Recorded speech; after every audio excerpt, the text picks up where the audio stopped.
அனைவருக்கும் அன்பான வணக்கம். நம்ம என்ன இந்த இதில் பார்க்குறோம் அப்படின்னா, விருதுநகர் மாவட்டம் எரிச்சநத்தம் அந்த ஊரில் இருக்கக்கூடிய மலையின் மீது இருக்கக்கூடிய மழைநீர் சேகரிப்பு அந்த நிகழ்வு தான் பார்த்துக்கிட்டு இருக்கோம். இது பார்த்திங்க அப்படின்னா மலை கொழுந்தீஸ்வரர் என்று சொல்லக்கூடிய ஆலயம் இந்த மலைப்பகுதியில் இருக்குது.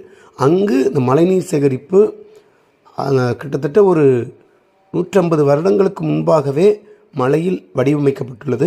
அதனுடைய அமைப்பை தான் பார்க்குறோம். ஒரு ஐயப்ப பக்தர் அதில் நீர் அருந்தக்கூடிய அந்த காட்சியை தான் பார்க்குறோம். ரொம்ப அருமையான ஒரு கலை நுணுக்கத்தோடு வடிவமைக்கப்பட்ட மலைப்பகுதியில் மழைநீர் சேகரிப்பு என்பது உண்மையிலேயே ஒரு பாராட்டுக்குரியது. ஸோ அதை தான் நம்ம பார்க்குறோம். கண்டிப்பாக நீங்களும் விருதுநகர் மாவட்டம் போனீங்கன்னா எரிச்சநத்தத்தில் அந்த மலையின் மீது இருக்கக்கூடிய மலை கொழுந்தீஸ்வரர் ஆலயத்துக்கு சென்று வாங்க. சிவனுடைய அருள் பெறுங்கள். நன்றி.